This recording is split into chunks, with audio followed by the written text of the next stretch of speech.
നമസ്തേ. ജനൻ ഡിബേറ്റിലേക്ക് എല്ലാ പ്രിയ പ്രേക്ഷകർക്കും സ്വാഗതം. ജനൻ ഡിബേറ്റ് ഇന്ന് പരിശോധിക്കുന്നത് പൗരത്വ നിയമ ഭേദഗതിക്കെതിരെ എന്ന പേരിൽ സംസ്ഥാനത്തുടനീളം നടന്ന മുഖ്യമന്ത്രിയും CPM നടത്തുന്ന ചില പ്രചാരണമുണ്ട്. സമൂഹത്തിൽ ഭിന്നപ്പുണ്ടാക്കാനാണ് ഈ ശ്രമമെന്നാണ് BJP ഉൾപ്പെടെ മുന്നോട്ട് വെക്കുന്ന പ്രധാനപ്പെട്ട ആരോപണം. ഇന്ന് ജനൻ ഡിബേറ്റ് പുറത്തുവിട്ടൊരു പ്രധാനപ്പെട്ട വാർത്തയുണ്ട്. തിരുവല്ലത്ത് മുഖ്യമന്ത്രി പങ്കെടുക്കുന്ന LDFന്റെ തിരഞ്ഞെടുപ്പ് യോഗം, അവിടേക്ക് ആളുകളെ എത്തിക്കാൻ കുടുംബശ്രീയുടെ CDSന്റെ ഭാരവാഹി അവരുടെ വാട്സാപ്പ് ഗ്രൂപ്പിൽ അയച്ചൊരു ഓഡിയോ ക്ലിപ്പുണ്ട്. മുഖ്യമന്ത്രി ഇന്ന് തിരുവല്ലത്തെത്തുന്നു. മുഖ്യമന്ത്രി പ്രസംഗിക്കാൻ പോകുന്നത് പൗരത്വ നിയമ ഭേദഗതിക്കെതിരാണ്. അതുകൊണ്ട് CDS അംഗങ്ങളായ എല്ലാവരും വരണം, പ്രത്യേകിച്ച് എല്ലാ മുസ്ലിം കുടുംബങ്ങളും മുസ്ലിം സ്ത്രീകളും അവിടെ പങ്കെടുക്കണമെന്നായിരുന്നു ആ ശബ്ദ സന്ദേശം.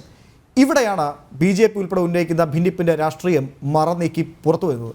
ഭിന്നിപ്പിച്ച് മുതലെടുക്കാനാണോ മുഖ്യൻ്റെ ശ്രമം? ഈ വിഷയമാണ് ഇന്ന് ജനൻ ഡിബേറ്റ് പരിശോധിക്കുന്നത്. BJP പ്രതിനിധിയായി ഡോക്ടർ പ്രമീള ദേവി, ഒപ്പം റിപ്പബ്ലിക്കൻ പാർട്ടി പ്രതിനിധിയായി നുസ്രത്ത് ജഹാൻ, ഒപ്പം അഡ്വക്കേറ്റ് സതീഷ് വസന്ത് LDF പ്രതിനിധിയായി പങ്കെടുക്കുന്നു. ആദ്യം നമുക്ക് ആ CDS സംഘത്തിൻ്റെ ശബ്ദ സംഭാഷണം ഒന്ന് കേൾക്കാം. അതിനുശേഷം ചർച്ചയിലേക്ക് അതിലേക്ക് മടങ്ങിയെത്താം.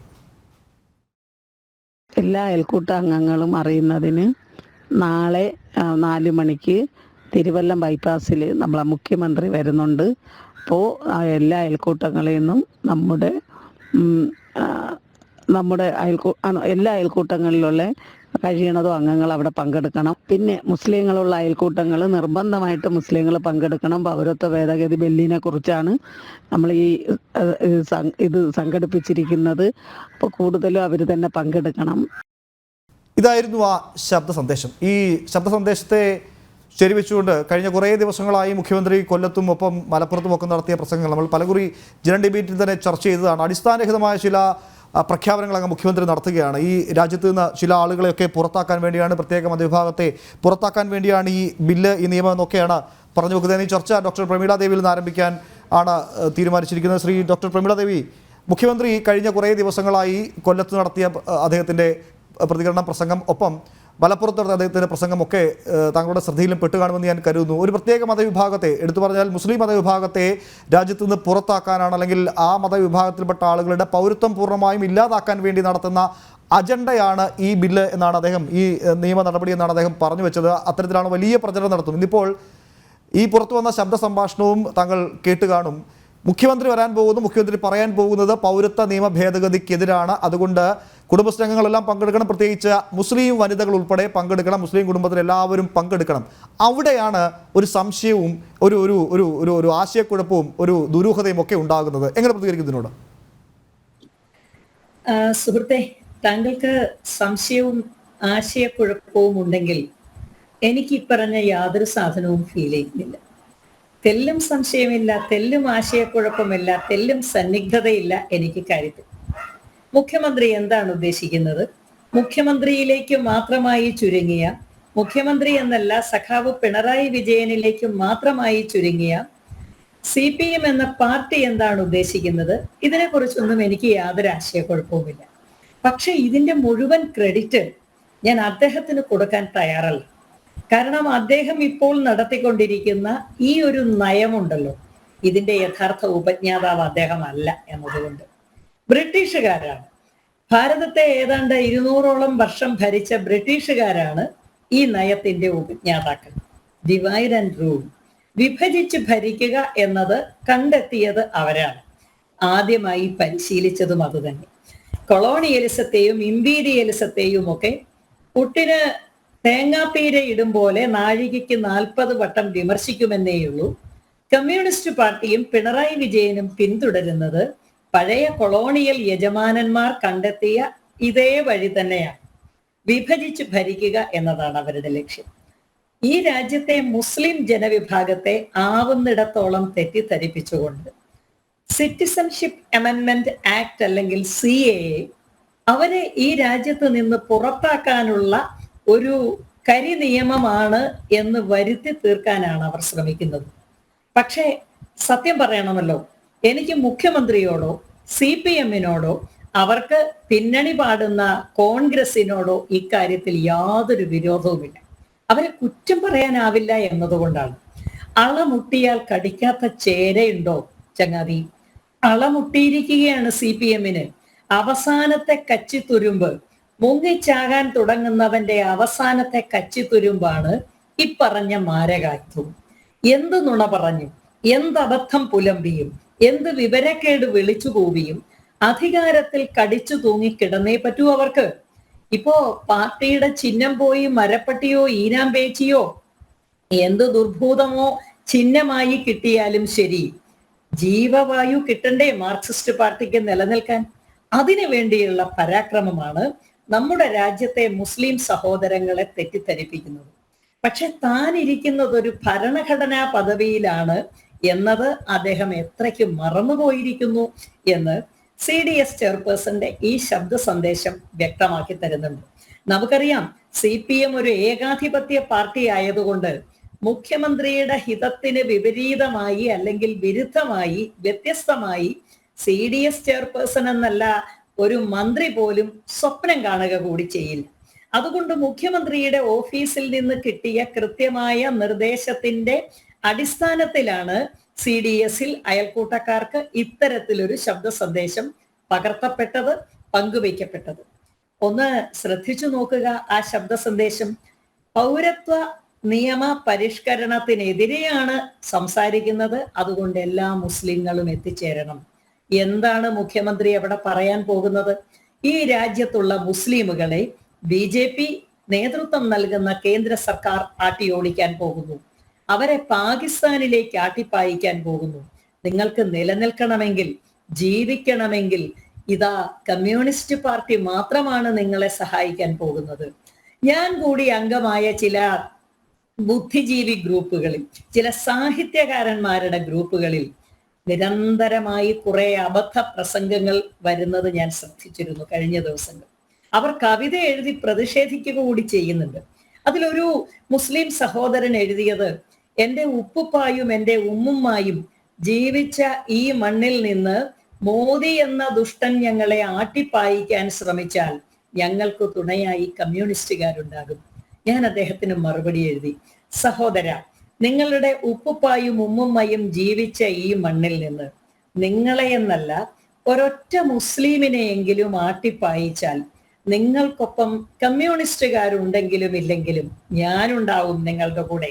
നിങ്ങളുടെ പാകിസ്ഥാനിലേക്കുള്ള പലായനത്തിൽ നിങ്ങളോടൊപ്പം വരാൻ ഞാൻ തയ്യാറാണ്. പാകിസ്ഥാൻ എനിക്ക് ജീവിക്കാൻ പറ്റിയ പ്രദേശമല്ലെന്ന് എനിക്കറിയാം. കാരണം 21%-ലധികം 24% ഉണ്ടായിരുന്ന ഹിന്ദു പോപ്പുലേഷൻ പാകിസ്ഥാനിൽ ഇന്ന് എത്രയായി കുറഞ്ഞു എന്ന് നമുക്കറിയാം. ആയിരക്കണക്കിന് ക്ഷേത്രങ്ങൾ ഇന്ന് എത്രയായി കുറഞ്ഞു എന്ന് നമുക്കറിയാം. കേവലം 10-20 ആയി കുറഞ്ഞിരിക്കുന്നു.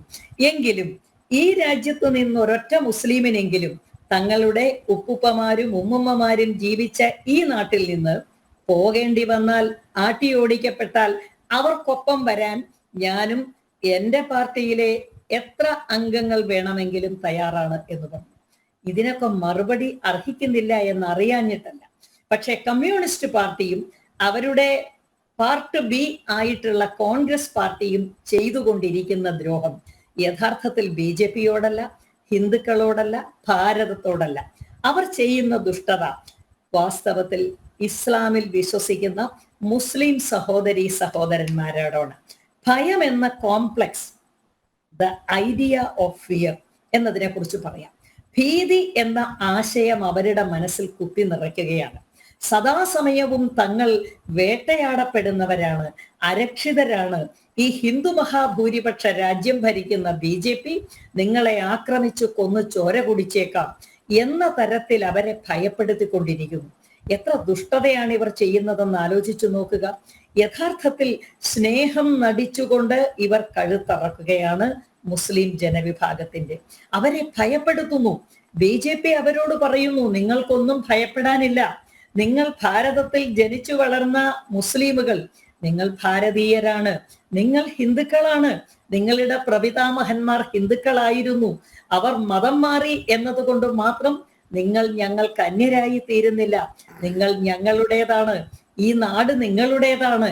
പക്ഷേ ഇതൊക്കെ തട്ടിത്തെറിപ്പിച്ചുകൊണ്ട് അബദ്ധവും അസത്യവും അവിവേകവും പറഞ്ഞു പരത്തിക്കൊണ്ട് എത്ര ഹീനമായ അപരാധമാണ് ഭരണഘടനാ പദവിയിൽ ഞെളിഞ്ഞിരിക്കുന്ന തന്റെ തീവ്രവാദിയായ മരുമകനെ ആ കസേരയിൽ പ്രതിഷ്ഠിക്കാൻ വെമ്പുന്ന അഴിമതിയുടെ ആൾരൂപമായ പിണറായി വിജയനും അദ്ദേഹം നേതൃത്വം നൽകുന്ന പാർട്ടിയും ചെയ്യുന്നത് എന്നാലോചിച്ചു നോക്കുക. എനിക്ക് മുസ്ലിം സഹോദരി സഹോദരന്മാരോടാണ് ഇക്കാര്യത്തിൽ അനുകമ്പ തോന്നുന്നത്. അവർ പാവങ്ങൾ വല്ലാതെ തെറ്റിദ്ധരിച്ചിരിക്കുന്നു.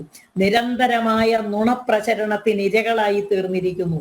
മുഖ്യമന്ത്രിയുടെ ഈ തിരുവല്ലത്തുള്ള സമ്മേളനത്തിൽ അദ്ദേഹം വിളമ്പാൻ പോകുന്ന കമ്മ്യൂണിസ്റ്റ് പാർട്ടിയുടെ പതിവ് നയങ്ങളിൽ ഒന്നായ നുണപ്രചരണവും സ്റ്റാലിന്റെയും ഹിറ്റ്ലറുടെയും ഒക്കെ കാലത്ത് നടന്നത് ഇതുതന്നെയാണെന്ന് നമുക്കറിയാം. 1000 വട്ടം ആവർത്തിക്കുന്ന നുണ സത്യമാകും എന്ന മട്ടിൽ ഇവർ നുണ പ്രചരിപ്പിച്ചു കൊണ്ടിരിക്കുന്നു. നുണയുടെ വിഷത്തിനെതിരെയാണ് നമ്മുടെ പോരാട്ടം. നമ്മൾ പോരാടുന്നത് നുണയ്ക്കെതിരെയാണ്, അസത്യത്തിനെതിരെയാണ്, ഭീതി എന്ന ആശയത്തിനെതിരെയാണ് എന്ന് പറയാനാണ് ഞാൻ ആഗ്രഹിക്കുന്നത്. ശ്രീ നുസ്രത്ത് ജഹാൻ, താങ്കളും ഈ വാർത്ത ശ്രദ്ധയിൽപ്പെട്ട് കാണും. എപ്പോഴും നേരത്തെ പലകുറി നമ്മൾ ജനറൽ ഡിബേറ്റിൽ ഉൾപ്പെടെ ചർച്ച ചെയ്ത വിഷയങ്ങളാണ്. എന്നാൽ പോലും വീണ്ടും ഇത്തരം നടപടികൾ CPM-ൻ്റെ ഭാഗത്തുനിന്ന് LDF-ൻ്റെ ഭാഗത്തുനിന്നൊക്കെ ആരംഭിക്കുമ്പോൾ ചർച്ച ചെയ്യാതെ വേറെ നിർവാഹമില്ല. അത്രത്തോളം വലിയ തെറ്റിദ്ധാരണ ഒരു പരിധിവരെ സമൂഹത്തിൽ പരക്കുന്നുവെന്ന് തോന്നിപ്പോകുമ്പോഴാണ് ഇത്തരം വിഷയങ്ങൾ വീണ്ടും സജീവമായി ചർച്ചയാവുന്നത്. എപ്പോഴും ഇപ്പോൾ CA പൗരത്വ നിയമ ഭേദഗതിയാണെങ്കിലും അതല്ല കേന്ദ്ര സർക്കാരിനെതിരെ സ്വീകരിക്കുന്ന ഏത് തരത്തിലുള്ള പ്രതിഷേധമാണ്, അതിനൊക്കെ CPM നൽകുന്ന ഒരു ശ്രമമുണ്ട്. കഴിഞ്ഞ കുറേ കാലങ്ങളായി CPM നൽകുന്ന ശ്രമമുണ്ട്. അതിനൊക്കെ ഒരു ന്യൂനപക്ഷ മുഖം നൽകുക, അല്ലെങ്കിൽ അതിനൊക്കെ ഒരു ഇസ്ലാം മുഖം നൽകുക, മുസ്ലിം മുഖം നൽകുക. അങ്ങനെ അത്തരത്തിലൊരു രാഷ്ട്രീയം മുന്നോട്ട് വെക്കുന്നതുകൂടി തങ്ങളിലേക്ക് ന്യൂനപക്ഷ വോട്ട് ഒഴുകിയെത്തും എന്നതാണോ അവർ പ്രതീക്ഷിക്കുന്നത്? അതല്ലെങ്കിൽ തങ്ങളാണ്, നേരത്തെ പ്രമീള ടീച്ചർ പറഞ്ഞ പോലെ, തങ്ങളാണ് ഇവരുടെയൊക്കെ കാവൽക്കാർ എന്ന് പറഞ്ഞു വെച്ചുകൊണ്ട് ഒരു വലിയ സമൂഹത്തെ തങ്ങൾക്കൊപ്പം നിർത്താനുള്ള ഒരു രാഷ്ട്രീയ ശ്രമം മാത്രമായി ഇതിനെ കാണാൻ സാധിക്കുമോ ശ്രീ നുസ്രത്ത് ജഹാൻ? അതുകൊണ്ടാണല്ലോ ലോകത്തിലെല്ലാം ഉണ്ടായിരുന്ന കമ്മ്യൂണിസ്റ്റ് പാർട്ടി കേരളത്തിൽ ഒരു പ്ലാനറ്റിൽ മാത്രമായിട്ട് നിലനിൽക്കുന്നത് എന്തുകൊണ്ടാണ്? ഈ മുസ്ലിം സമുദായത്തിനെ പേടിപ്പിച്ചു വോട്ട് വാങ്ങിയും ഭാരതത്തിന്റെ ഹിസ്റ്ററി അത് വളച്ചൊടിച്ച് ഭാരതം എന്നൊരു രാഷ്ട്രത്തിനെ ഇല്ലാതാക്കി കമ്മ്യൂണിസത്തിന്റെ റഷ്യന്റെയും ചൈനയുടെയും ഇൻഫ്ലുവൻസ് യൂസ് ചെയ്താണല്ലോ ഭാരത ചരിത്രം എഴുതിയത് ഇവരല്ലേ. നമ്മൾ അതുകൊണ്ടാണല്ലോ ആ തെറ്റിദ്ധാരണ നമ്മുടെ 75 വർഷമായിട്ട് ഈ കുട്ടികളിലൂടെ വന്നു, പഠിച്ചു, അത് വലുതായി. അവരാണ് ഇന്നത്തെ സമൂഹത്തില് ഇപ്പം വോട്ടർമാരായിട്ടും രാഷ്ട്രീയക്കാരായിട്ടും ഉള്ളത്. അപ്പൊ ആ ഒരു അജണ്ട ഇവിടെ ഭാരതത്തിൽ ആകെ ഇൻഫ്ലുവൻസ്ഡ് ആയിട്ടുള്ളൂ കേരളത്തിലാ. അപ്പൊ അത് ലോകത്തുനിന്ന് മുഴുവനും തുടച്ചു മാറ്റപ്പെട്ട ഒരു കമ്മ്യൂണിസത്തിനെ പിടിച്ചു നിൽക്കുക ഏതൊരു വിധത്തിൽ എന്നുള്ളത് അവരാവശ്യം അത്. അപ്പൊ നമ്മൾ അവരെ പറഞ്ഞിട്ട് കാര്യമില്ല, നമ്മളെ ജനങ്ങളോടെ പറഞ്ഞിട്ട് കാര്യമുള്ളൂ. കാരണം അവരെന്ത് വില കൊടുത്തു അവരെങ്ങനെയും പിടിച്ചു നിൽക്കും. അതിനുള്ള എല്ലാ ശക്തിയും അവർക്ക് ഉണ്ടെന്ന്. അപ്പൊ അതിന് നമ്മൾ പറഞ്ഞു കൊടുക്കുമ്പോൾ മുസ്ലിം സഹോദരന്മാരോടാണ് നമുക്ക് പറഞ്ഞു കൊടുക്കേണ്ടത്. കാരണം അതാണ് നമ്മളൊക്കെ ചെയ്തുകൊണ്ടിരിക്കുന്നത്. കാരണം CA പറഞ്ഞു വരുമ്പോ അത് ഒരു മുസ്ലിമിനെങ്കിലും, ഞാൻ പറയുന്ന ഒരു കാര്യമുണ്ട്, ഒരു മുസ്ലിമിന് പ്രശ്നം വരണമെങ്കിൽ എൻ്റെ അടുത്ത് വാ. ഞാൻ വലിയ ആളൊന്നുമല്ല, പക്ഷെ അതിന്റെ നിയമം അതാണ്, അതെനിക്കറിയാം. ആ നിയമം എന്താണെന്ന് അറിയാം. അടുത്ത വീട്ടിലത്തെ ഒരാള് അതിനെ പറ്റിയിട്ട് ഇന്ന വീട്ടിലത്തെ ആള് ഇത്ര കാലങ്ങളായി അയാളെ ഉപ്പ ഇത്ര കാലം മുമ്പ് ഉള്ളതെന്നുള്ളത് സർട്ടിഫൈ ചെയ്യാൻ പറ്റിയാൽ പോലും അവര് പൗരത്വം ഉള്ളവരാണ്. അതെന്തുകൊണ്ട് പറയില്ല? അത്ര ഒരു സിമ്പിൾ ഏറ്റവും ചെറിയ കാര്യം ഞാൻ പറയുന്നു. അപ്പൊ അതിലുള്ള സംഗതി ഇതിനെ ഇത്ര ഞങ്ങളെ ഊതിപ്പെരിപ്പിച്ച് മുസ്ലിങ്ങൾ ഇവിടുന്ന് പോണ്ടി വരും. നിങ്ങളെ ബാപ്പക്ക് വോട്ടേഴ്സ് ID ഇല്ലെങ്കിൽ നിങ്ങൾ എന്ത് ചെയ്യുമെന്ന് ചോദിച്ചു എന്നോട് ഒരു സഹോദരൻ ഒരിക്കൽ. അപ്പൊ ഞാൻ പറയണ വോട്ടേഴ്സ് ID ഇല്ലാത്തപ്പോ മരിച്ചു, എന്റെ ബാപ്പക്ക് വോട്ടേഴ്സ് ID ഇല്ല, സത്യം. പക്ഷെ എന്റെ ബാപ്പ അവിടെ ജീവിച്ചിരുന്നു.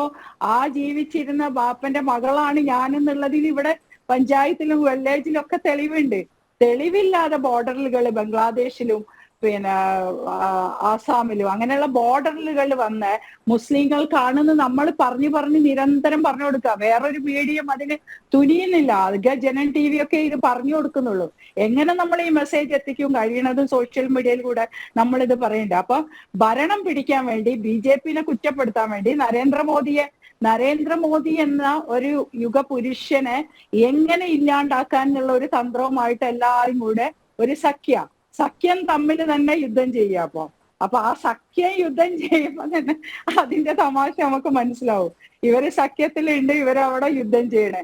ആരാണ് ഇവരെ ഇന്ത്യൻ പ്രധാനമന്ത്രിയാവാൻ പോണേ? രാഹുൽ ഗാന്ധിക്ക് എതിരെ ഫൈറ്റ് ചെയ്യാനെങ്കിലും ഇവര് പോവാണ്ടെന്ന് മാന്യത കാണിക്കായിരുന്നില്ലേ?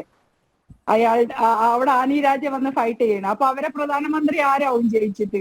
അത്രയേ ഉള്ളൂ. ഇതിലൊക്കെ തമാശയാണ് ആക്ച്വലി. ഇതൊന്നും വിശ്വസിക്കാൻ ഇനി വിദ്യാഭ്യാസമുള്ള ലോകം കണ്ട ചെറുപ്പക്കാരെയൊന്നും കിട്ടില്ല.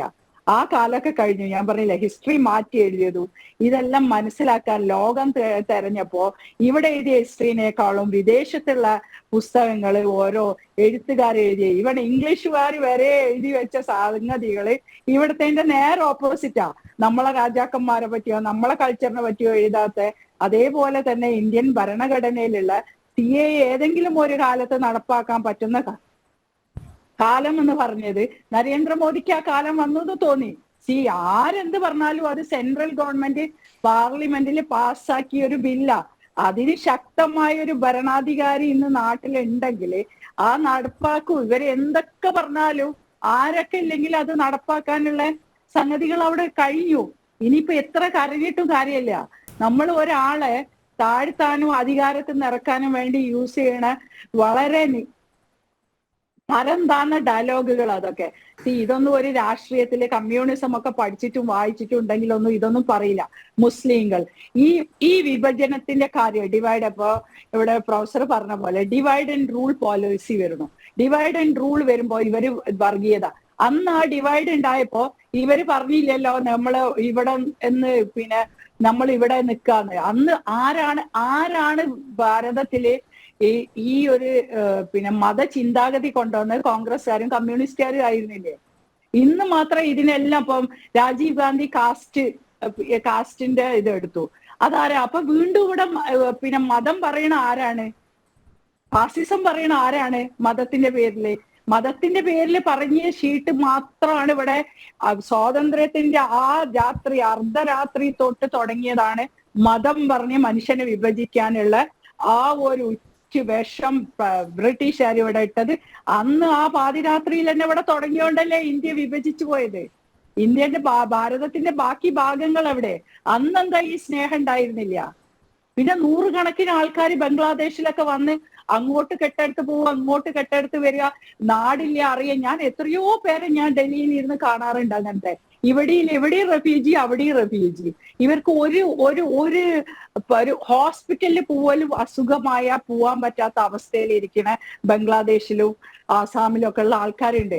ഇവരെയൊക്കെ കാണണം. ഇവർക്ക് വേണ്ടിയിട്ടാണ് പൗരത്വ ഭേദഗതി ബില്ല് ഇവിടെ കൊണ്ടുവന്നത്.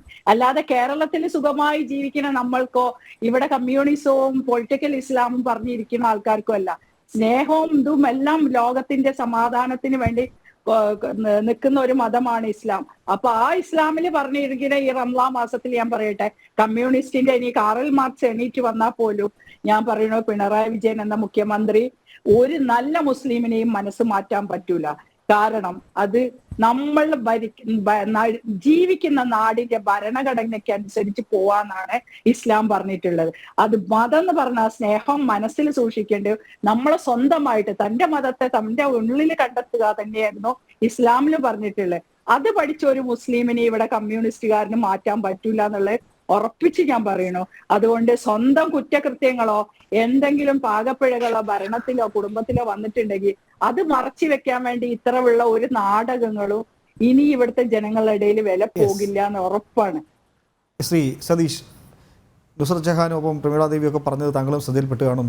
ഭരണത്തിലുണ്ടായ പരാജയം അല്ലെങ്കിൽ ഉയർന്നു വരുന്ന ആരോപണങ്ങളെ മറയ്ക്കുക, ഒപ്പം തെറ്റിദ്ധാരണ ഇങ്ങനെ പടർത്തി വിട്ടുകൊണ്ട് ഈ ന്യൂനപക്ഷങ്ങളുടെ, പ്രത്യേകിച്ച് ഇസ്ലാം വിഭാഗത്തിലെ തീവ്ര ഇസ്ലാമിസ്റ്റുകളുടെ വോട്ടുകൾ തങ്ങളുടെ പെട്ടിയിലേക്ക് വരും, അതിനുവേണ്ടിയാണ് ഈ പ്രചരണം നടത്തുന്നത്. ഈ ഡിബേറ്റ് തുടങ്ങുന്നതിന് മുമ്പ് പുറത്തുവിട്ട ശബ്ദ സംഭാഷണം താങ്കൾ കേട്ട് കാണുമെന്ന് കരുതുന്നു. എങ്ങനെ പ്രതികരിക്കുന്നു? പക്ഷേ നമ്മളെ ഡോക്ടറും നമ്മളെ റിപ്പബ്ലിക്കൻ പാർട്ടിയുടെ നേതാവും പറഞ്ഞതൊക്കെ ഞാൻ കേട്ടു. ഞാൻ നിങ്ങളടുത്ത് രണ്ട് കാര്യങ്ങൾ ചോദിക്കുകയാണ്. ഇപ്പം പിണറായി വിജയൻ അല്ലെങ്കിൽ കമ്മ്യൂണിസ്റ്റുകാർ ഇപ്പോഴാണോ ഈ നമ്മളെ CAക്ക് എതിരായിട്ട് സംസാരിച്ചു തുടങ്ങിയത്? നോക്കൂ, ഈ കരട് രൂപം വന്നപ്പോഴത്തേക്ക് അന്നിവിടെ ഇലക്ഷൻ ഇല്ല ഡോക്ടറെ. മാഡം ഒന്ന് മനസ്സിലാക്കേണ്ടതെന്ന് പറയുന്നത് ഇലക്ഷൻ വന്നത് ഇപ്പോഴാണ്, ഈ 2024 ഈ കരട് രൂപം വന്നത് 2021 ആ സമയത്ത് കമ്മ്യൂണിസ്റ്റുകാർ അങ്ങനെ എല്ലാം CPM വളരെ ശക്തമായിട്ട് തന്നെ അതിനെ എതിർത്തിരുന്നു ഈ CA പറ്റി. എന്താണ് CA? ഇപ്പോൾ സിറ്റിസൺഷിപ്പ് ഓഫ് അമെൻമെൻറ്റ് ആക്ട് എന്ന് പറയുന്നു. വരട്ടെ, നിങ്ങൾ പറഞ്ഞ പോലെ ഈ നേരത്തെ മാഡം പറഞ്ഞ പോലെ, ഈ നസ്രത്ത് മാഡം പറഞ്ഞ പോലെ ഇപ്പുറത്തും നിൽക്കാൻ പറ്റില്ല, അപ്പുറത്തും നിൽക്കാൻ പറ്റില്ല. ഓക്കെ, നമ്മളതിലൊന്നും ഇതില്ല. ഇതിലെന്ന് പറയുന്നത് ഒരു ഒറ്റ കാരണം നമ്മൾ പറയുന്നുള്ളൂ, ഒരു മതത്തിൽ വിഭാഗത്തിൽപ്പെട്ട ആൾക്കാരെ മാത്രം ഒഴിച്ചു നിർത്തിയിട്ട് ബാക്കിയുള്ളവരെ അക്സെപ്റ്റ് ചെയ്യുന്നു. ഇത് മാത്രം നമ്മൾ ചോദ്യം ചെയ്യുന്നല്ലോ. നിങ്ങൾ CA വന്നതിന് ആരെങ്കിലും ഇവിടെ കുറ്റം പറയുന്നുണ്ടോ? ഒന്നുമല്ലല്ലോ. നിങ്ങൾ എന്തുകൊണ്ടാണ് മുസ്ലിം സമൂഹത്തെ രണ്ടാം പൗരന്മാരെ കണക്കാക്കുന്നത്? ഇപ്പം 3 രാജ്യങ്ങളിലെ ആൾക്കാർക്കാണല്ലോ നമ്മളിപ്പം ഇന്ത്യൻ പൗരത്വം കൊടുക്കുന്നത് ആണല്ലോ. പാകിസ്ഥാൻ, ബംഗ്ലാദേശ്, ഇത് അഫ്ഗാനിസ്ഥാൻ. ഈ 3 രാജ്യങ്ങൾ. അവിടത്തുള്ള ബാക്കിയുള്ള എല്ലാ മതങ്ങളൊക്കെയായിരിക്കും. അത് ജൈനമതമുണ്ട്, ബുദ്ധമതമുണ്ട്, പേർഷ്യയുണ്ട്, ഹിന്ദു മതമുണ്ട്, ക്രിസ്ത്യൻ മതമുണ്ട്, എല്ലാവർക്കും കൊടുക്കുന്നു. എന്തുകൊണ്ട് മുസ്ലിം, നിങ്ങളിത് പറയൂ, എന്തുകൊണ്ട് അവരെ മാറ്റി നിർത്തി? നിങ്ങൾ പറയൂ, കാരണം പറയൂ. നിങ്ങൾ ഈ ചുമ്മാ ഈ ആളുകൾ അടിച്ചേൽപ്പിക്കാൻ അത് പറയൂ. എന്താണ് പറയൂ? അതിന് കൃത്യമായ വ്യക്തത കേന്ദ്ര സർക്കാർ വരുത്തിയിട്ടുണ്ട്. ശ്രീ എന്താണ് പറയൂ. രാജ്യങ്ങളിൽ മതന്യൂനപക്ഷമായതിന്റെ പേരിൽ അവർ പീഡനം നേരിടുന്ന വിഭാഗമാണ് എന്നതാണ് അതിന് മാനദണ്ഡം. അല്ലെ, ഏത് പീഡനം എന്ന് നിങ്ങൾ പറയുന്നത്? ഏത് പീഡനം ഒന്നും പോലെ നിങ്ങൾ നമ്മൾ ഈ 3 രാജ്യങ്ങളിലുള്ള ആൾക്കാരെ നമ്മൾ അക്സെപ്റ്റ് ചെയ്യുന്നു അല്ലേ? CA എന്ന് പറയുന്നത് അവർക്ക് നമ്മൾ പൗരത്വം കൊടുക്കുന്നു. ആ പൗരത്വം കൊടുക്കുമ്പോൾ മുസ്ലിങ്ങളെ നിങ്ങൾ എന്തുകൊണ്ട് മാറ്റി നിർത്തുന്നു? നിങ്ങൾ ഇതിന് മറുപടി പറയൂ. പ്രശ്നം തീർന്നു. ഇത് അവിടെ വെച്ച് അവസാനിക്കുന്നതല്ലേ ഉള്ളൂ. ചുമ്മാ നമ്മൾ അങ്ങനെയൊന്നും പറയല്ലേ. എൻ്റെ പ്രമീള മേനം, ഞാൻ ഡോക്ടറിൻ്റെ അടുത്ത് ഞാൻ ഒരു കാര്യം ചോദിക്കാന്. ബീഫ് വച്ചതിന് മുസ്ലിം സഹോദരന്മാരെ അടിച്ചു കൊന്ന രാജ്യമാണ്. ബീഫ് കഴിച്ചെന്ന് പറഞ്ഞുകൊണ്ട് അടിച്ചു കൊന്ന അല്ലെങ്കിൽ ആ കുടുംബത്തെ തന്നെ നശിപ്പിച്ച രാജ്യമാണ്. നിങ്ങൾ തൊട്ടടുത്തുള്ള ലക്ഷദ്വീപിൽ നോക്കൂ. ആ ലക്ഷദ്വീപിൽ ഏത് ആഹാരം കഴിക്കുന്നു BJP പറയുന്നു. നിങ്ങൾക്ക് അധികാരം തന്നത്? നിങ്ങൾക്കാരാണ് അധികാരം? ഇന്ത്യയിലെ ജനങ്ങൾ അല്ലെങ്കിൽ ലോകത്തുള്ള ഞാൻ ഏത് ഭക്ഷണം കഴിക്കണമെന്ന് നിങ്ങളാണ് നിശ്ചയിക്കുന്നത്? ആണോ? അതുകൊണ്ട് മുസ്ലിങ്ങൾക്ക് ഭയപ്പാടുണ്ടെന്നേ. അവർക്ക് ഭയപ്പാടുണ്ട്. നിങ്ങൾ ഇനി രാജ്യത്ത് മോദി കൊണ്ടുവന്ന എല്ലാ കാര്യങ്ങളും ശരിയാണെന്നാണ് നിങ്ങൾ പറയുന്നത്. നിങ്ങൾ പഴയ മുഗൾ രാജ്യത്തിലേക്ക് പോവുകയാണ്. പഴയ ഇൻവിറ്റേഷൻ നമ്മളെ ഈ രാജ്യത്തിനെ പിടിച്ചടക്കിയിട്ടുള്ള പഴയ കാലത്തുള്ള രാജാക്കന്മാർ അന്ന് കൺവേർട്ട് ചെയ്തതുപോലെയാണ് നിങ്ങളിപ്പം പറയുന്നത്. ശരി, ഇനി ഒരു കാര്യം വേണ്ടല്ലോ. 2 ദിവസത്തിന് ഹിന്ദുവിലൊന്നൊരു ഇത് മനസ്സിലാക്കിയോ? എങ്ങനെയാണ് നിങ്ങൾ ഇന്ത്യൻ ഈ പൗരത്വം കൊടുക്കുന്നത്? എന്താണ് എഴുതി പറഞ്ഞിരിക്കുന്നത്? പ്രീസ്റ്റ്, തൊട്ടടുത്തുള്ള പൂജാരി എഴുതണമെന്ന്. എവിടത്തെ നിയമം എൻ്റെ പ്രമീള ഡോക്ടറെ? എവിടത്തെ നിയമമാണ്? ഇവിടെ ഇരിക്കുന്ന വില്ലേജ്, ഇതൊക്കെ രാജ്യം എവിടെ 21ാം നൂറ്റാണ്ടിലേക്ക് പോകുന്നത്? അത് പ്രീസ്റ്റാണോ ഒരു വ്യക്തിയെ ഇദ്ദേഹം ഈ മതം എന്ന് പറയുന്നത്? അതോ ഇവിടുത്തെ വില്ലേജ് ഓഫീസറോ തഹസീൽദാറോ ബാക്കിയുള്ള ജനപ്രതിനിധികളാണോ പറയുന്നത്? ഇദ്ദേഹം ഏത് മതത്തിലാണ്? പ്രീസ്റ്റ് പറയുന്നു പറയുന്നത് എന്ത് നാണക്കേട് എൻ്റെ പോനെന്ന്. എന്നിട്ടാണ് നിങ്ങൾ പറയുന്നത് പിണറായി വിജയൻ എന്തിനാണ് ഒളിച്ചിരിക്കുന്നത്? ഒരു പേടിയില്ല. ഇന്ന് ഞാനിപ്പം നിങ്ങൾ പറയുന്ന പോലെ തിരുവല്ലത്തെ അമ്പലത്തറയിൽ ഞാൻ പോയിട്ട് വന്നേന്ന്. ഞാൻ അവിടുത്തെ പ്രസംഗത്തിലാണ് അദ്ദേഹം പറഞ്ഞിട്ടുണ്ട്. അദ്ദേഹം മുസ്ലിം സഹോദരന്മാരുടെയാണ് പറഞ്ഞിട്ടുള്ളത്. ഇത് നിങ്ങൾക്ക് ഭയപ്പാടുണ്ടാക്കണമെന്ന്. എന്താ സംശയം എന്ന്? പിന്നെ നിങ്ങൾ ഇത് എല്ലായിടത്തും പറയുന്നേ. നിങ്ങൾ മലപ്പുറത്ത് മാത്രമല്ല പറയുന്നത്. അദ്ദേഹം കൊല്ലത്ത് പറഞ്ഞു. ഇന്നലെ ഗ്രീൻഫീൽഡ് സ്റ്റേറ്റ് കഴക്കൂട്ടത്ത് പറഞ്ഞു. അവിടെയെല്ലാം ജനലക്ഷങ്ങളല്ലേ ഒഴുകിയെത്തിയത്. അതാരെങ്കിലും വിളിച്ചിട്ടാണോ വന്നത്? ആരെങ്കിലും വിളിച്ചിട്ടോ? ഇത് മുസ്ലിം സഹോദരന്മാർക്ക് ഭയപ്പാടുണ്ട്. ഇല്ലയെന്ന് നിങ്ങൾ എങ്ങനെയെന്ന് പറയുന്നത്?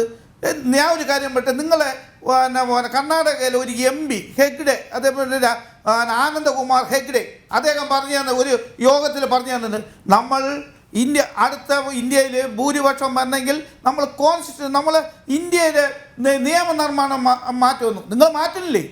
നിങ്ങളിപ്പം ഇത് മാറ്റില്ലേ? ഇലക്ഷൻ കമ്മീഷനെ മാറ്റിയില്ലേ? ഇലക്ഷൻ കമ്മീഷൻ എന്താണ് ചെയ്യുന്നത്? ഇലക്ഷൻ കമ്മീഷനിൽ സുപ്രീം കോടതി ചീഫ് ജസ്റ്റിസിനെ മാറ്റിക്കൊണ്ടല്ലേ നിങ്ങൾ ഒരു മന്ത്രിയെ ആക്കിക്കൊണ്ട് നിങ്ങൾ ചെയ്തത്?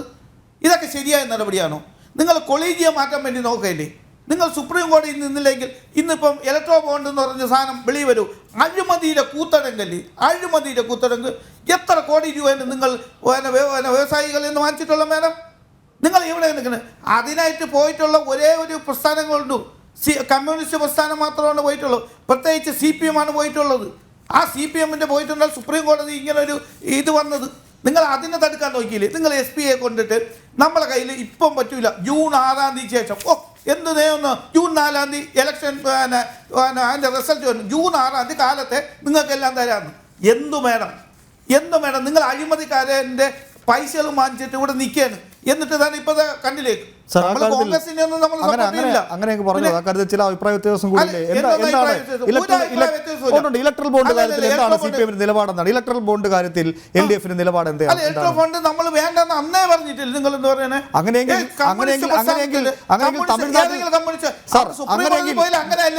ഒരു നിമിഷം, അങ്ങനെയെങ്കിൽ തമിഴ്നാട്ടിൽ നിങ്ങളുടെ സഖ്യകക്ഷിയായ DMK 650 കോടി രൂപയാണ് വാങ്ങിയിരിക്കുന്നത്. അങ്ങനെയെങ്കിൽ അവർ നൽകിയ സീറ്റ് വേണ്ടെന്ന് വെക്കാൻ എന്താ തയ്യാറാവാത്തത്? ആര് വാങ്ങിച്ചാലും CPM പോയിട്ടുണ്ടോ, CPI പോയിട്ടുണ്ടോ? നിങ്ങൾ കമ്മ്യൂണിസ്റ്റ് അല്പമെങ്കിലും വിജയപ്രതീക്ഷയുള്ള 2 സീറ്റുള്ളത് അങ്ങ് തമിഴ്നാട്ടിലെ DMK മത്സരിക്കുമ്പോഴാണ് DMK 650 കോടി വാങ്ങിയിട്ടുണ്ടെങ്കിൽ ആ സീറ്റ് വേണ്ടെന്ന് വെക്കൂ.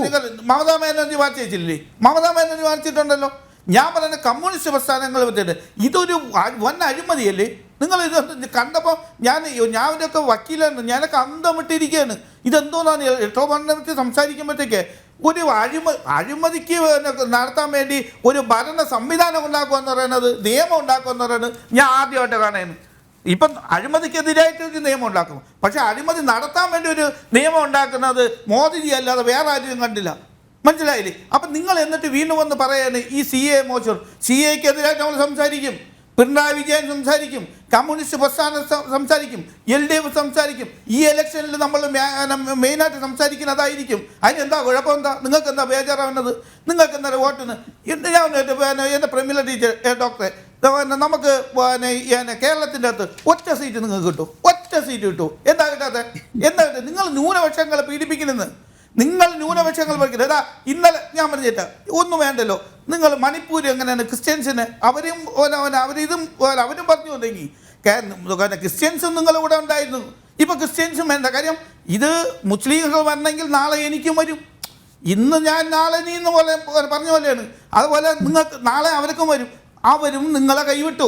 മണിപ്പൂരിൽ ഇത്രയും വലിയ നമ്മളെ ഗുഡ് ഫ്രൈഡേ ആയിട്ട് അവിടെ ഒരു അവധി ദിവസം കൊടുക്കാൻ വേണ്ടി കൊടുക്കും. ബാക്കിയുള്ള സംസ്ഥാനത്ത് രാഷ്ട്രീയ പാർട്ടികളുടെ വേണ്ടിയിരുന്നു.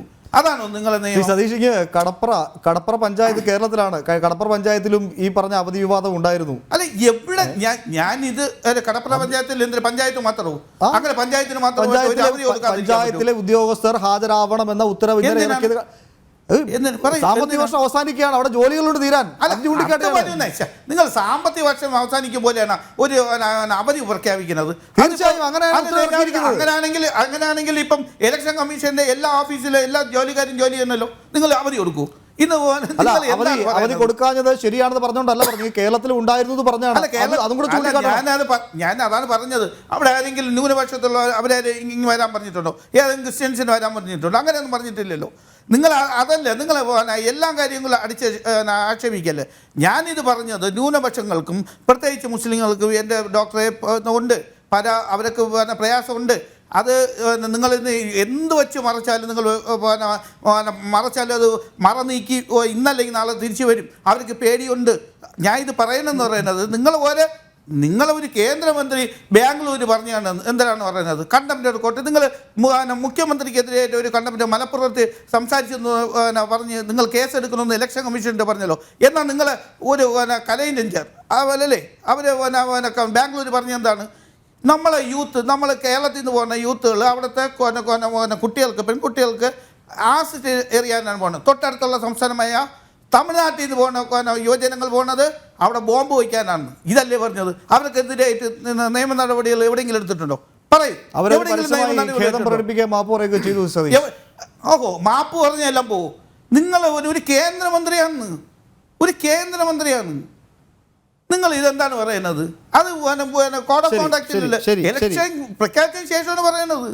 ശ്രീ ഡോക്ടർ പ്രമീള ദേവി, സതീഷ് വസ്തു പറഞ്ഞതൊക്കെ താങ്കളും കേട്ടു കാണും. വല്ലാത്തൊരു ഭയം അങ്ങനെ സമൂഹത്തിൽ ഉണ്ടാക്കുകയാണ് BJP. മുസ്ലിം മതവിഭാഗത്തിന് വലിയൊരു ഭയമുണ്ട്. പല ഉദാഹരണം അദ്ദേഹം ചൂണ്ടിക്കാട്ടി. ഇതെല്ലാം കൂടെ പറഞ്ഞ സമയം കളയുന്നില്ല. താങ്കളും ആ ചർച്ച കേട്ടതാണ്. പ്രതികരണം?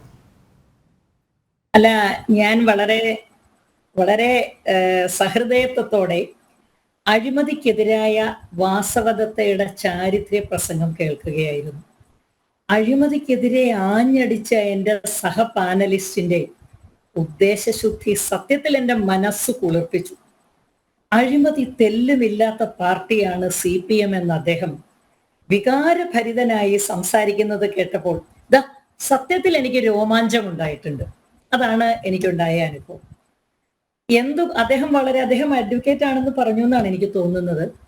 എന്തുകൊണ്ടാണ് അഫ്ഗാനിസ്ഥാൻ, പാകിസ്ഥാൻ, ബംഗ്ലാദേശ് എന്നീ 3 രാജ്യങ്ങളിൽ നിന്ന് ഹിന്ദുക്കളും ക്രിസ്ത്യാനികളും ബൗദ്ധന്മാരും ജൈനന്മാരും പാഴ്സികളും ഒക്കെ സിഖുകാരും ഒക്കെ അടങ്ങുന്ന അഭയാർത്ഥികൾക്ക് ഇന്ത്യ പൗരത്വം കൊടുക്കുകയും മുസ്ലിം മതവിശ്വാസികൾക്ക് മാത്രം കൊടുക്കാതിരിക്കുകയും എന്തുകൊണ്ടാണെന്ന് ഞാൻ മറുപടി പറയണം എന്ന് അദ്ദേഹം 4 തവണ ആവർത്തിച്ചു. അതുകൊണ്ട് ഞാൻ അതിനും മറുപടി പറയാൻ ബാധ്യസ്ഥയാണ്. അഫ്ഗാനിസ്ഥാനും പാകിസ്ഥാനും ബംഗ്ലാദേശും മതരാഷ്ട്രങ്ങളാണ്. എന്താണ് മതരാഷ്ട്രങ്ങൾ? ഒരു മതത്തിന്റെ നിയമാവലിയുടെ അടിസ്ഥാനത്തിൽ രാഷ്ട്രഭരണം നിർവഹിക്കുന്ന രാജ്യങ്ങളെയാണ് മതരാഷ്ട്രങ്ങൾ എന്ന് പറയുന്നത്. ശരിയ നിയമമാണ് ഈ 3 രാജ്യങ്ങളിലെയും ഭരണത്തിന്റെ ആധാരശില. അതുകൊണ്ട് തന്നെ ഈ 3 രാഷ്ട്രങ്ങളിലും അദ്ദേഹം ആവേശത്തോടെ ചോദിച്ച 2ാമത്തെ ചോദ്യം, എന്ത് പീഡനം അനുഭവിക്കുന്നു? ഇതിന്റെ ഉത്തരം പറയാം. ഈ രാജ്യങ്ങളിലൊക്കെ പല സന്ദർഭങ്ങളിൽ പല മിഷൻസുമായിട്ട് ബന്ധപ്പെട്ട് ജോലി ചെയ്തിട്ടുള്ള ഒരാളെന്നുള്ള നിലയ്ക്ക് പറയാം. ഈ രാജ്യങ്ങളിലൊക്കെ അതത് രാജ്യങ്ങളിലെ ന്യൂനപക്ഷങ്ങൾ, അതായത് മുൻപ് പറഞ്ഞ, ഞാൻ ആവർത്തിച്ച് സമയം കളയുന്നില്ല, അവർ പലതരത്തിലുള്ള പീഡനങ്ങൾ അനുഭവിക്കുന്നുണ്ട്. അവർക്ക് ആരാധനാ സ്വാതന്ത്ര്യമില്ല, പലപ്പോഴും സഞ്ചാര സ്വാതന്ത്ര്യമില്ല, ആൾക്കൂട്ടം ചേരാനുള്ള സ്വാതന്ത്ര്യമില്ല. വിസ്തരിച്ച് പറയേണ്ടതില്ല, ഈ രാജ്യങ്ങളിൽ 3ലും മതഭരണം നടപ്പിലുള്ളത് കൊണ്ട് ആ മതത്തിൽ പെടാത്തവർക്ക് നിരന്തരമായി ശാരീരികവും മാനസികവും സാമ്പത്തികവും സാമൂഹ്യവും ബൗദ്ധികവുമായ പീഡനം അനുഭവിക്കേണ്ടി വരുന്നുണ്ട്. അതുകൊണ്ട് അവർ അഭയാർത്ഥികളായി ഭാരതത്തിലേക്ക് വരുന്നു. അവർക്ക് നാം അഭയം കൊടുക്കണമെന്ന് കോൺഗ്രസും കമ്മ്യൂണിസ്റ്റ് പാർട്ടിയും അതിൻ്റെ പഴയ കാലത്ത് എഴുതിയും പാർലമെന്റിൽ ആവശ്യപ്പെട്ടുമൊക്കെയുള്ള രേഖകൾ നമ്മുടെ കൈവശം. ആ രേഖകൾ സാധൂകരിക്കലാണ് CAA നടപ്പിലാക്കുന്നത്. ഇനി എന്തുകൊണ്ട് അവിടെ നിന്ന് വരുന്ന മുസ്ലിങ്ങളെ നിങ്ങൾ ഒഴിവാക്കി? എന്തുകൊണ്ട് ഒഴിവാക്കി? അവരെ ഒഴിവാക്കിയില്ലെങ്കിൽ ഞങ്ങൾക്കൊരു പ്രശ്നവുമില്ല എന്നെന്റെ സഹപാനലിസ്റ്റ് വളരെ വികാരഭരിതനായി ചോദിച്ചതിന്റെ ഉത്തരം, ഈ 3 രാജ്യങ്ങളിലും മുസ്ലിം മതവിശ്വാസികൾ യാതൊരു തരത്തിലുള്ള പീഡനവും അനുഭവിക്കുന്നില്ല. എന്തുകൊണ്ട്? മുസ്ലിമുകൾക്ക് പ്രാമാണികമായി കരുതപ്പെടുന്ന ശരിയ നിയമത്തിന്റെ അടിസ്ഥാനത്തിലാണ് ഈ 3 രാജ്യങ്ങളിലും ഭരണക്രമം നിർവഹിക്കപ്പെടുന്നത് എന്നതുകൊണ്ട് അവരവിടെ പീഡിപ്പിക്കപ്പെടുന്നില്ല. അതുകൊണ്ട് തന്നെ അവിടെ നിന്ന് അഭയാർത്ഥികളായി ആർക്കെങ്കിലും ഭാരതത്തിലേക്ക് വരേണ്ടുന്നില്ല. അവർ ഭാരതത്തിലേക്ക് വരുന്നുണ്ടെങ്കിൽ അത് നുഴഞ്ഞു കയറ്റക്കാരായാണ്. ബംഗ്ലാദേശും പശ്ചിമ ബംഗാളും അതിർത്തി പങ്കിടുന്ന പല ഗ്രാമങ്ങളിലും നിരന്തരമായി ബംഗ്ലാദേശിൽ നിന്നുള്ളവർ ഭാരതത്തിലേക്ക് വരുന്നുണ്ട്. അവർ നുഴഞ്ഞു കയറ്റക്കാരാണ്. അവർ ഭാരതത്തിലെത്തുന്നു. പശ്ചിമ ബംഗാൾ ഉൾപ്പെടെ കേരളം ഉൾപ്പെടെ പലയിടത്തും എത്തിച്ചേരുന്നു. അവർ ഭാരതീയരാണെന്ന വ്യാജേന ഇവിടെ ജീവിക്കുന്നു. ചിലപ്പോഴൊക്കെ ഭരണ കക്ഷികളുടെ രാഷ്ട്രീയക്കാരുടെ ഒത്താശയോടെ വ്യാജ ആധാർ കാർഡും പാസ്പോർട്ടും വരെ അവർ സംഘടിപ്പിക്കുന്നു. ഇവരാരും അഭയാർത്ഥികളല്ല. ഈ 3 മതരാഷ്ട്രങ്ങളിൽ നിന്നുമുള്ള മതന്യൂനപക്ഷങ്ങൾ അതത് രാജ്യങ്ങളിൽ അനുഭവിക്കുന്ന പീഡനത്തെക്കുറിച്ച് എന്ത് പീഡനം എന്ന ആവേശത്തോടെ ചോദിച്ചതിന്റെ ഉത്തരം, ഇതിന്റെ കൃത്യമായ രേഖകൾ ഐക്യരാഷ്ട്രസഭ ഉൾപ്പെടെയുള്ള വലിയ സംവിധാനങ്ങൾ പ്രൊഡ്യൂസ് ചെയ്തിട്ടുണ്ട്. അതിപ്പോ എന്റെ കയ്യിലുമുണ്ട്. ഇത് മുഴുവൻ വായിക്കാൻ സമയമില്ലല്ലോ എനിക്ക്. ഈ രേഖകൾ സാർവത്രികമായി അംഗീകരിക്കപ്പെട്ട ഐക്യരാഷ്ട്രസഭ പോലെ രാജ്യങ്ങളുടെ കൂട്ടായ്മ എന്ന സ്ഥാപനം അംഗീകരിച്ചിട്ടുള്ള രേഖകളുടെ അടിസ്ഥാനത്തിൽ ഈ 3 രാഷ്ട്രങ്ങളിലും അഭയാർത്ഥികളായ മതന്യൂനപക്ഷക്കാർക്ക് ഇവിടെ നാം അഭയം കൊടുക്കുന്നു. അതത് രാജ്യങ്ങളിലെ മതഭൂരിപക്ഷങ്ങളായ മുസ്ലിമുകൾക്ക് അഭയം കൊടുക്കേണ്ടതില്ല, കാരണം അവർ അഭയാർത്ഥികളല്ല. അഭയാർത്ഥി എന്ന പദത്തിന്റെ അർത്ഥം അഭയം അർത്ഥിക്കുന്നവർ, അഭയം ആഗ്രഹിക്കുന്നവർ, അഭയം അപേക്ഷിക്കുന്നവർ എന്നാണ്. അവർ അഭയം അപേക്ഷിച്ച് വരുന്നവരല്ല, നുഴഞ്ഞു കയറ്റക്കാരാണ്. ഇതാണ് അതേ സംബന്ധിച്ച് പറയാനുള്ളത്. പിന്നെ അദ്ദേഹം വളരെ ആവേശത്തോടെ ഒട്ടേറെ വിഷയങ്ങളെ കുറിച്ച് പറയാൻ സമയം മെനക്കെടുത്തി. എനിക്ക് പറയാനുള്ളത്, ഇലക്ട്രൽ ബോണ്ടിന്റെ കാര്യത്തിൽ CPM-ന് അത്രമാത്രം കടുത്ത വിരോധം ഉണ്ടെങ്കിൽ തീർച്ചയായിട്ടും CPM DMK-യുമായിട്ടുള്ള ബന്ധം വിച്ഛേദിക്കണം. CPM IND മുന്നണിയിൽ നിന്ന് പിന്മാറണം. കാരണം IND മുന്നണിയിലെ പല സഖ്യകക്ഷികളും കോൺഗ്രസ് ഉൾപ്പെടെ, തൃണമൂൽ കോൺഗ്രസ് ഉൾപ്പെടെ ഇലക്ട്രൽ ബോണ്ടിൽ നിന്ന് ആനുകൂല്യം കൈപ്പറ്റിയിട്ടുള്ളവരാണ്. പറയുന്നതൊന്നും പ്രവർത്തിക്കുന്നതൊന്നും ആകാൻ പാടുണ്ടോ നമ്മൾ? അതല്ലേ നമ്മുടെ അന്തസ്സിന്റെ സൂചന? പറയുന്നത് പ്രവർത്തിക്കുക, പ്രവർത്തിക്കാൻ കഴിയുന്നത് മാത്രം പറയുക എന്നത് വിവേകികളും അന്തസ്സുള്ളവരുമായ മനുഷ്യർ പാലിച്ചു പോരുന്ന ഒരു നയമാണ്, ഒരു പദ്ധതിയാണ്. അപ്പോൾ ഇന്ത്യ മുന്നണിയിലുള്ള തങ്ങളുടെ ചങ്ങാതികൾ, സഹയാത്രികർ ഇലക്ട്രൽ ബോണ്ടിൽ പെട്ടിട്ടുണ്ടെങ്കിൽ അതിൽ നിന്ന് പിന്മാറാനുള്ള സന്നദ്ധത തീർച്ചയായും CPM കാണിക്കണം. എന്ന് മാത്രമല്ല, പലപ്പോഴായി ഈ പൗരത്വ ഭേദഗതിക്ക് വേണ്ടി ആവശ്യങ്ങൾ ഉന്നയിച്ചിട്ടുള്ള, പാർലമെന്റിൽ അതേക്കുറിച്ച് പ്രസ്താവന നടത്തിയിട്ടുള്ള ഇന്ത്യൻ നാഷണൽ കോൺഗ്രസുമായുള്ള ബന്ധം കൂടി അവർ വിച്ഛേദിക്കണം. തമിഴ്നാട്ടിൽ ഡിണ്ടിഗലിലും മറ്റും ശ്രീ രാഹുൽ ഗാന്ധിയുടെ ചിത്രം വെച്ച് പാവം യെച്ചൂരിയുടെയോ അവരുടെ ഒരേ ഒരു മുഖ്യമന്ത്രിയായ സഖാബ് പിണറായി വിജയന്റെയോ ചിത്രം വെക്കാനുള്ള സന്മനസ് കാണിക്കാത്ത CPM-ന്റെ സ്ഥാനാർത്ഥികളോട് ഇത് പാടില്ല എന്ന് പറഞ്ഞു കൊടുക്കണം. പിന്നെ പലതും ചോദിക്കേണ്ടായി, ഈ ബീഫ് കഴിച്ചതിന് ഒരു കുടുംബത്തെ കൊന്നു, ഇങ്ങനെയൊക്കെ കുറെ കഥകൾ പറഞ്ഞു. ഇപ്പോ ഭ്രൂണം, ഗർഭിണി തുടങ്ങിയ പഴയ കഥകളുടെ മാർക്കറ്റ് തീർന്നു എന്ന് തോന്നുന്നു. അതുകൊണ്ടാണ് പുതിയ കഥ. ഞാൻ അവിടെ ഈ ബീഫ് കഴിച്ചു കൊന്ന കുടുംബത്തെ കുറിച്ചുള്ള കഥ കേട്ടപ്പോ എനിക്ക് തോന്നിയത്, ബീഫ് കഴിച്ചിട്ട് കുടുംബത്തെ കൊന്നത് കേരളത്തിന്റെ അതിർത്തിക്ക് പുറത്താണ്. സഹ്യപർവ്വതവും അറബിക്കടലും ഇന്ത്യൻ മഹാസമുദ്രവും അതിർത്തി പങ്കിടുന്ന നമ്മുടെ കേരളം എന്ന് പറയുന്ന ഈ പ്രദേശത്ത് ഒരു ചെറുപ്പക്കാരനെ മാസങ്ങളോളം പീഡിപ്പിച്ച്, ദിവസങ്ങളോളം മനുഷ്യത്വരഹിതമായി ഉപദ്രവിച്ച്, കൊന്ന് നശിപ്പിച്ചതിൽ, ഒരു കുടുംബത്തെ ഇല്ലായ്മ ചെയ്തതിൽ സ്റ്റുഡൻസ് ഫെഡറേഷൻ ഓഫ് ഇന്ത്യ അല്ലെങ്കിൽ SFI എന്ന് പറയുന്ന സംഘടനയിലെ ഭാരവാഹികൾക്ക് പങ്കുണ്ട് എന്ന് തെളിഞ്ഞിരിക്കുന്നു. അഴിമതി തീണ്ടിയിട്ടില്ലാത്ത CPM, മനുഷ്യത്വരഹിതമായി ഒന്നും ചെയ്യാത്ത CPM ഇക്കാര്യത്തിൽ എന്താണ് നിലപാട് സ്വീകരിക്കുന്നത് എന്നറിയാൻ എനിക്ക് താല്പര്യമുണ്ട്. കേരളത്തിന് പുറത്ത് സംഭവിക്കുന്നതിനെ കുറിച്ച് വാചാലരാകുന്നവർ ആദ്യം സ്വന്തം കണ്ണിലെ കോലെടുത്തിട്ട് വേണ്ടേ അന്യന്റെ കണ്ണിലെ കരടിനെ കുറിച്ച് വാചാലമാകാൻ? തന്റെ പാർട്ടിയിലെ തെറ്റുകൾ തിരുത്താൻ, തന്റെ പാർട്ടിയിൽ തെറ്റുകൾ ഉണ്ടെന്ന് ഉറക്കെ പറയാൻ എത്ര CPM-കാർക്ക് ധൈര്യമുണ്ടാവും എന്നാലോചിച്ചു നോക്കുക.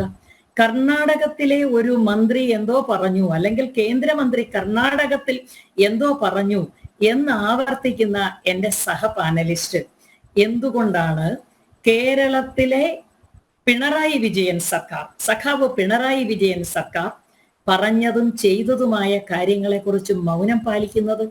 അഴിമതിയെക്കുറിച്ചുള്ള ഈ വാസവദത്തയുടെ ചാരിത്ര്യ പ്രസംഗം ഞാൻ നന്നേ ആസ്വദിക്കുകയായിരുന്നു എന്ന് ആദ്യം പറഞ്ഞു. പക്ഷെ ഒന്ന് ചോദിച്ചോട്ടെ, കേരളത്തിന്റെ ഖജനാവ് പൊട്ടിച്ചോറാക്കിയത് നരേന്ദ്രമോദിയാണോ അല്ലെങ്കിൽ BJP ആണോ? BJP നിങ്ങൾ പറഞ്ഞല്ലോ, നിങ്ങൾക്ക് ഒരു സീറ്റ് പോലും കിട്ടില്ല, ഒരു സീറ്റ് പോലും കിട്ടില്ല എന്ന് പറഞ്ഞുള്ള അദ്ദേഹത്തിന്റെ ആഹ്ലാദ പ്രകടനം എന്നെ വീണ്ടും രോമാഞ്ചമണിയിച്ചു. പക്ഷേ കേരളം ഭാരതത്തിന്റെ ഭാഗമാണ്. ഭാരതത്തിൽ മൂന്നാമത്തെ ടേമും BJP നേതൃത്വം നൽകാൻ പോകുന്ന സർക്കാരാണ് ഭരിക്കാൻ പോകുന്നത്. ജൂൺ മാസത്തിൽ ഇലക്ഷന്റെ റിസൾട്ട് വരുമ്പോ BJP ഭൂരിപക്ഷം നേടിക്കൊണ്ട് അധികാരത്തിലെത്തും. ഇനി ഭാരതവും കേരളവും ഒക്കെ അവിടെ നിൽക്കട്ടെ. 1960-കളിൽ ഏതാണ്ട് 30 രാജ്യങ്ങളിലായിരുന്നു കമ്മ്യൂണിസ്റ്റ് സർക്കാർ ഉണ്ടായിരുന്നത്. 1960-കളിൽ ഒരു 60 വർഷങ്ങൾക്ക് ശേഷം ഇന്ന് എത്ര രാജ്യങ്ങളിൽ കമ്മ്യൂണിസ്റ്റ് സർക്കാർ നിലവിലുണ്ട്? BJP-യോ RSS-ഓ നരേന്ദ്രമോദിയോ ആണോ ഇതിന് ഉത്തരവാദി?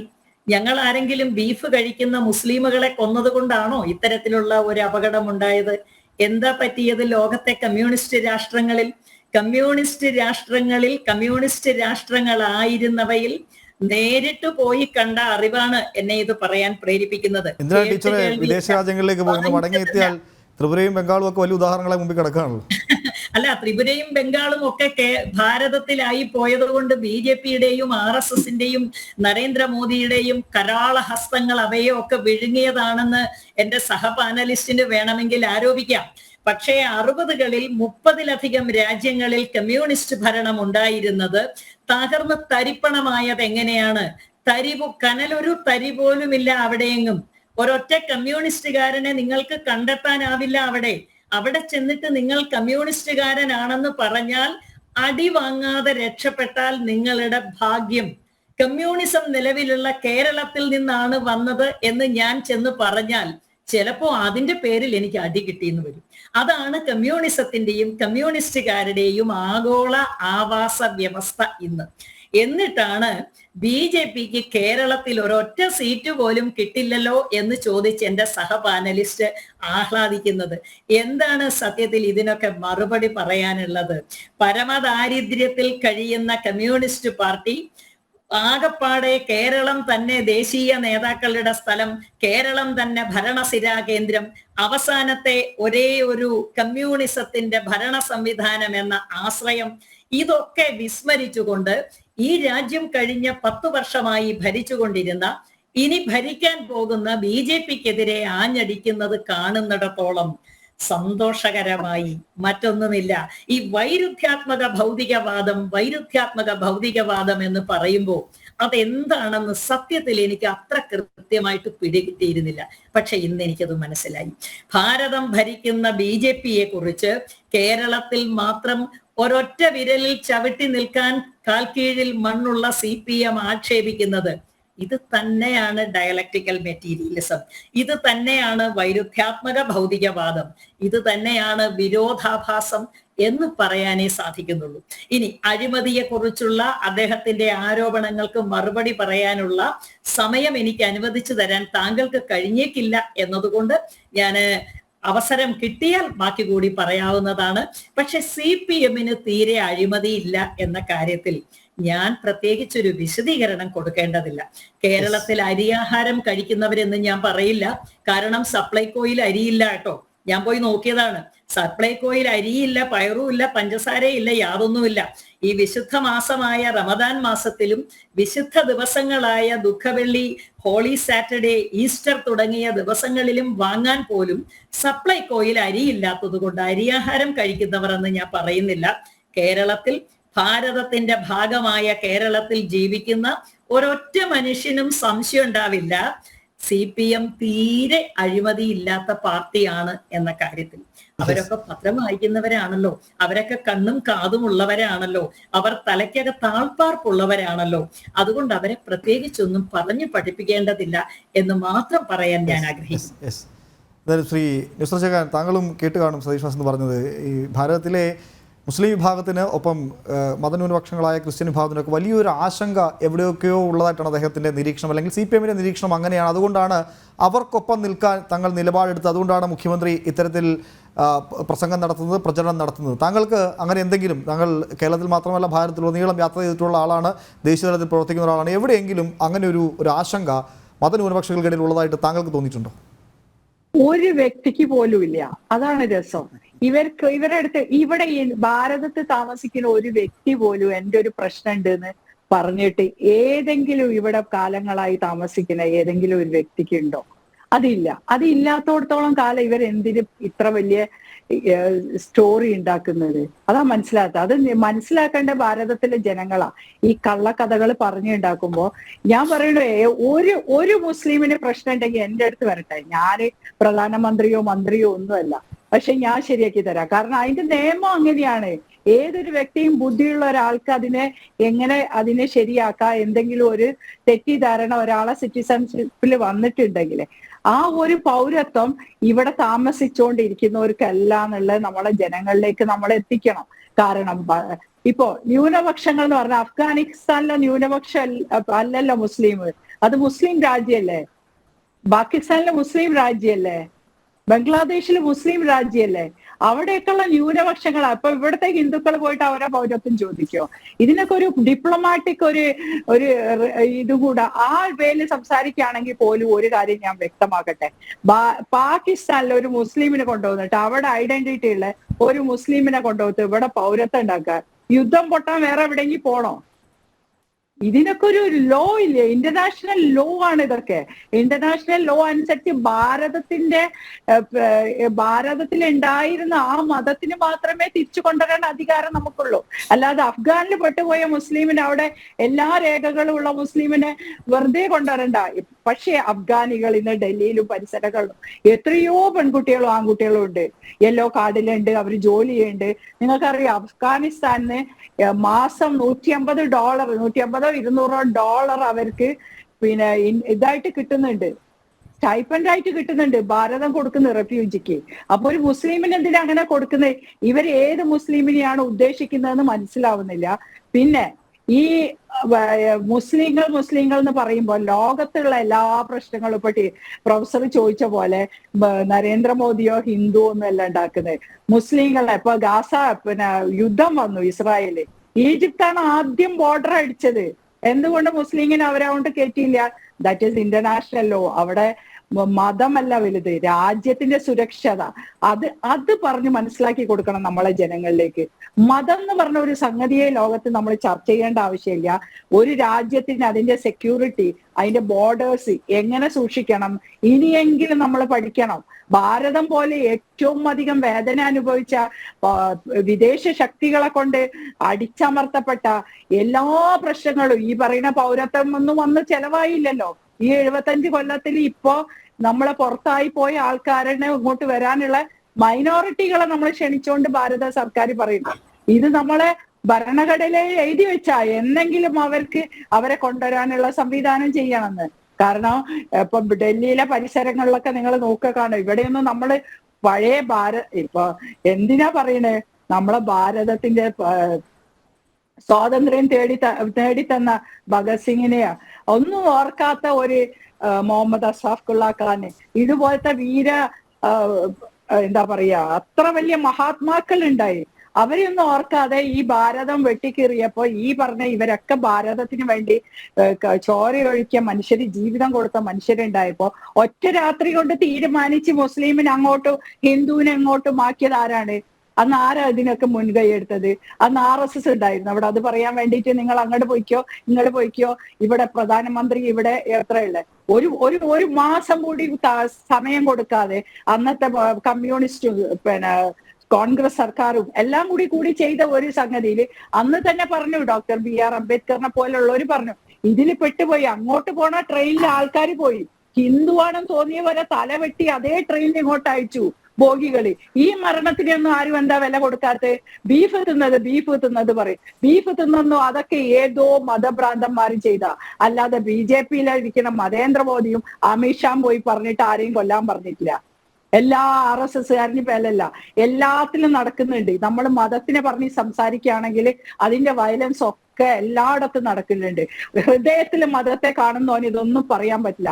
മതമില്ല എന്ന് പറഞ്ഞ് ഭരണത്തിൽ വന്ന് ഞങ്ങൾക്ക് രക്തം തിളയ്ക്കുന്ന ജീവിതം വലുതെന്ന് പറഞ്ഞ മുദ്രാവാക്യം ഞാൻ മറന്നുപോയി.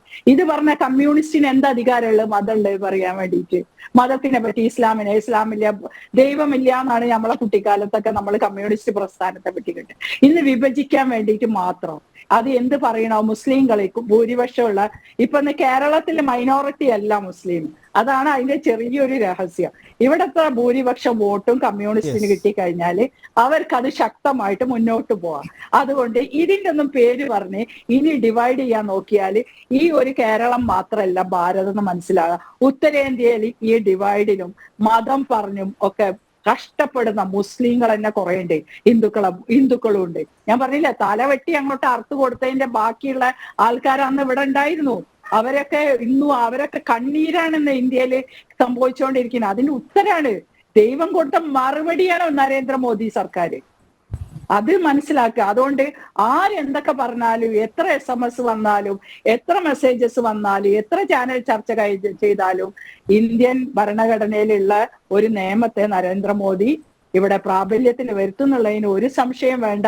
ഏറ്റവും നല്ല വിജയം തന്നെ NDA സർക്കാരിന് ഉണ്ടാവും ഭാരതത്തിൽ. അതേ പറയാനുള്ളൂ.